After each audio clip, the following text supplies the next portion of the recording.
നമസ്കാരം. റാഫ്റ്റോ ക്രിക്കറ്റിലേക്ക് അവർക്കും സ്വാഗതം. സാക്ഷാൽ സച്ചിൻ ടെണ്ടുൽക്കറെ മറികടന്ന വൈഭവ് സൂര്യവംശി ചരിത്രം കുറിച്ച മത്സരത്തിൽ ടീം ഇന്ത്യക്ക് വിജയം. അതായത് അന്താരാഷ്ട്ര ക്രിക്കറ്റിൽ അർദ്ധ സെഞ്ചുറി നേടുന്ന ഏറ്റവും പ്രായം കുറഞ്ഞ താരമെന്ന റെക്കോർഡാണ് സച്ചിൻ ടെണ്ടുൽക്കറിൽ നിന്ന് അദ്ദേഹം ഇപ്പോൾ സ്വന്തം പേരിലേക്ക് തിരുത്തി കുറിച്ചിരിക്കുന്നത്. ഇന്ന് സിംബാബ്വെക്കെതിരെ അദ്ദേഹം തൻ്റെ മെയ്ഡൻ അർദ്ധ സെഞ്ചുറി നേടുകയുണ്ടായി. ഇന്നത്തെ അദ്ദേഹത്തിൻ്റെ പ്രായം 15 വയസ്സും 118 ദിവസവുമാണ്. സച്ചിൻ ടെണ്ടുൽക്കറുടെ പേരിലായിരുന്നു ഇതിനു മുമ്പ് ഇൻ്റർനാഷണൽ ക്രിക്കറ്റിലെ ഏറ്റവും പ്രായം കുറഞ്ഞ അർദ്ധ സെഞ്ചുറിയുടെ റെക്കോർഡ്. അന്ന് അദ്ദേഹത്തിന് 16 വയസ്സും 213 ദിവസവുമായിരുന്നു പ്രായം.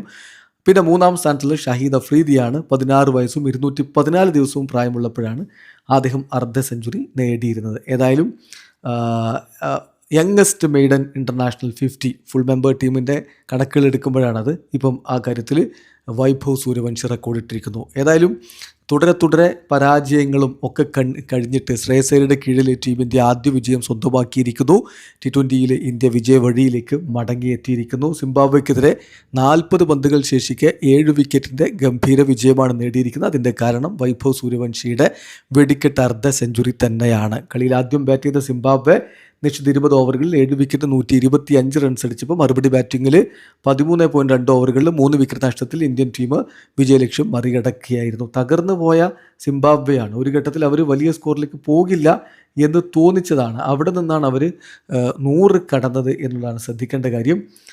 പവർ പ്ലേയിൽ തന്നെ അവരുടെ 3 വിക്കറ്റുകൾ വീണ് കഴിഞ്ഞിരുന്നു.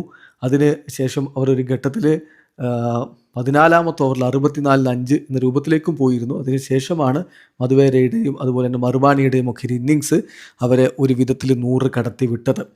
അവരുടെ ഓപ്പണർ ബെന്നറ്റ് ഡെക്കായി, ബെൻ കറനാണെങ്കിൽ 10 runs, Myers 6 runs, Sikandar Hasan 4 runs, ഇങ്ങനെ വീണ് പോയതാണ്. ഇന്ത്യക്ക് വേണ്ടി മികച്ച ബൗളിംഗ് ആണ് പ്രിൻസ് യാദവും അതുപോലെ തന്നെ മറ്റ് ബൗളർമാർ ഇപ്പം മായങ്ക് യാദവും ഒക്കെ പുറത്തെടുത്തിട്ടുണ്ടായിരുന്നത്.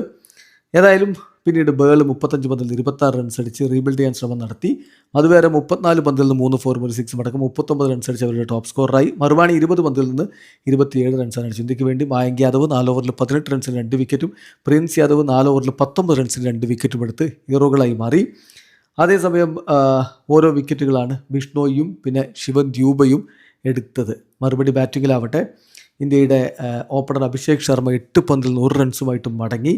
എന്നാൽ വൈഭവ് സൂര്യവംശിയും ഇഷാൻ കിഷനും ചേർന്നുകൊണ്ട് പൊളിച്ചെടുക്കലായിരുന്നു. സ്കോർ ബോർഡ് 68 റൺസിൽ നിൽക്കുമ്പോൾ 7ാമത്തെ ഓവറിൽ വൈഭവ് മടങ്ങി. പക്ഷേ 68 റൺസിൽ 50 റൺസും അവൻ്റെ സംഭാവനയായിരുന്നു. 19 പന്തുകളിൽ നിന്നാണ് 4 4 4 6 അടക്കം 263.16 സ്ട്രൈക്ക് റേറ്റിൽ അവന് 50 റൺസ് അടിച്ചത്. ഒടുവിൽ റിച്ചാർഡ് എങ്കഴാവയുടെ പന്തിൽ ബെൻ കറൻ പിടിച്ചവൻ പുറത്താവുകയായിരുന്നു. ഇഷാൻ കിഷൻ 24 പന്തിൽ നിന്ന് 35 റൺസ് എടുത്ത് മടങ്ങി.